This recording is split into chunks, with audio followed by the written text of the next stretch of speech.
Apostle Renato de Carrillo, hindi lang siya tatay, talagang siya ay apostol. Man of God talaga siya. Pero si Tatay Apostol, kasi nakasama niya po kasi pag nagtuturo siya sa school, university, at saka sa mga company, makikita po natin po siya. Hindi niya kino-compromise yung Word of God. Hindi po naging hadlang yung mga bahana yan, yung mga bagyo. At naalala ko rin po sa buhay po ni Tatay, yung talagang determination niya sa ultra. Hanggang sa lumaki na lumaki, hindi siya nagbago po na, kundi nakikita niya, lalong lumalaki yung responsibilidad, ayaw niya magpabaya sa kanyang tungkulin. Kasi nga yung mandate, gano'n niya minahan, gano'n niya inibig, naki-stick siya doon. Kung ano naunawaan at naintindihan niya sa bawat kataga-letra na mababasa sa Biblia from Genesis to Revelation, yun ang buhay niya. Kaya nga sabi ko, si Tatay ang walking Bible. Dahil hindi lang niya ipinangaral, kundi ipinamuhay niya at nilakaran niya. Hindi lang sa pulpito. Sa lahat ng bahagi ng buhay, saan man siya makapunta, makarating, sino man makausap o makadaon pala, ang Biblia ipinapangaral. Ang talaga nagpamangha sa atin yung uri talaga ng pag-ibig na meron siya sa Lord. Kung bakit siya ganun katatag. Dahil yung talagang supreme yung love niya sa Lord. Na kahit sa harapan ng kanyang pamilya, kaya talagang nakakamangha yung kanyang paninindigan talaga. Ibang klase. Kahit na hindi lang siya nagsasalita, kitang-kita po ang buhay ng Panginoon Kristo. Kung paano Panginoon Kristo nabubas ko na lang pag-ayuno. Intimacy sa Lord, perfecto sa kadalgan kapag mahal sa Lord. Yun ang paglingkod ng Diyos. Yun ang nakita ko na bilang man of God talaga si Tatay ay malinis sa puso, isip, buhay. Makita mo talaga sa kanya yung kabanalan kagaya ng Lord. Kaya kahit sa maliit na bagay ay stricto siya. Tatay talaga siya. Tatay to the extent na concerned siya sa iyo bilang kanyang anak at concerned siya na talagang idinidiin yung pagkakatawag niya sa ating mga buhay. Damang-dama namin kay Tatay na talagang mahal niya ang mga anak niya. Kaya sobrang palad namin, isa kami sa napili ng Diyos na naging anak ni Tatay at dinala ng Diyos sa totoong apostol sa buhay ni Tatay. Kaya tunay ngang biyaya at pagkapala ang buhay ni Tatay sa amin. Today, we do not just celebrate a birthday, but we honor a life that is fully given to God. A man whose heart was shaped by heaven and whose steps have always pointed the church to Jesus. And now, we just all want to thank the Lord for the gift of Apostle Renato de Carrillo as our spiritual father who does not merely preach the word but lives it with unwavering faithfulness.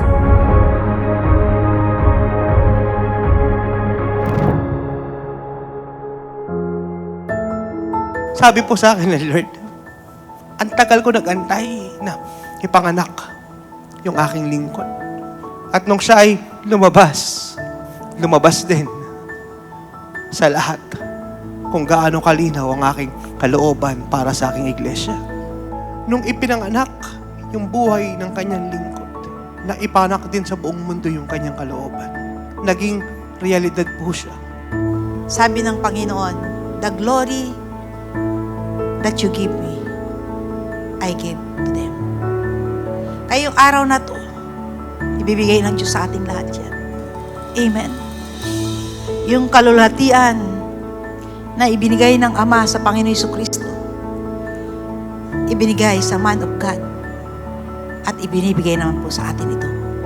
Matagal nang ibinigay, at minsan pa, pupunuan niya ng pupunuan. Yamang meron na tayo nito, ay dadagdagan ng dadagdagan hanggang sa kanyang muling pagbabalik.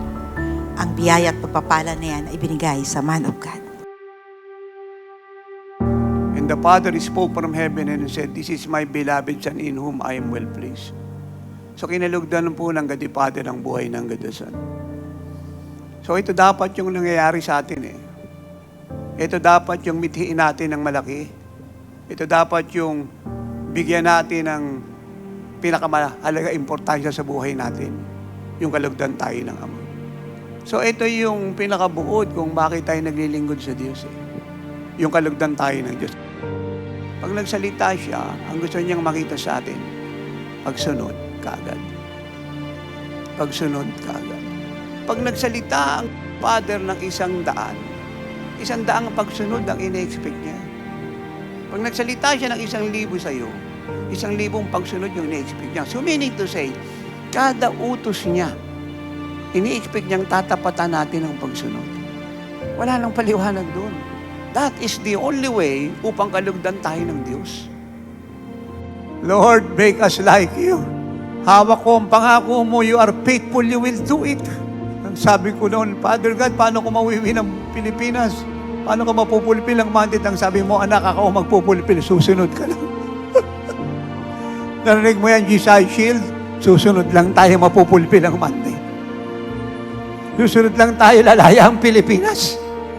Susunod lang tayo maabot ang 8 bilyon. Napakasimpleng requirement, obedience because of love. Obedience because of love.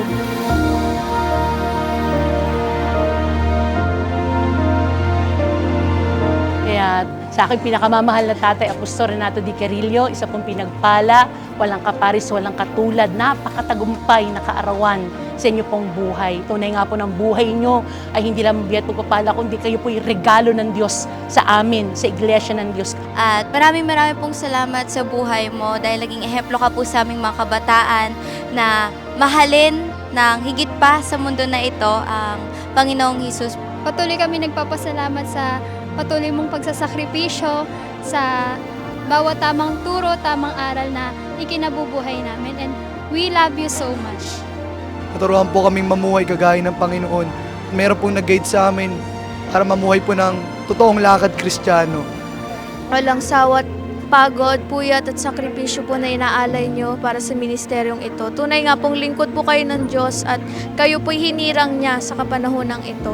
Hindi po kami nakarating sa ganitong kalagayan sa paglilingkod, kundi dahil po sa buhay po ninyo. Tatay, we will finish the mandate. Sabay po tayong tatapusin natin ang kalooban ng Panginoong Hesukristo. Maraming po salamat sa buhay po ninyo. Kaya yung pagkakasilang mo, man of God, ay tunay nga po itinakda po ng Lord upang kaming lahat ay mapagpala at maging matagumpay sa aming pamumuhay katulad kawangis sa Jesucristo. Yung lahat ng sinabi niyo sa man of God, napagpala siya ng lubos at ganap at papalitan ito ng Diyos ng isang gantimpala na mula sa trono ng Panginoon. Amen? So tayo pong lahat ngayon na nakibahagi at nakiisa sa gawain ito, pinagpala kayo ng Diyos. At tatanggap kayo ng biyaya at pagpapala. We would like to greet the man of God. Blessed, glorious birthday to our one and only beloved tatay, our shepherd, our example of life fully surrendered to the Lord Jesus Christ, and the Lord's glory continue to rest upon you. The mandate is finished. You will finish the will of the Father.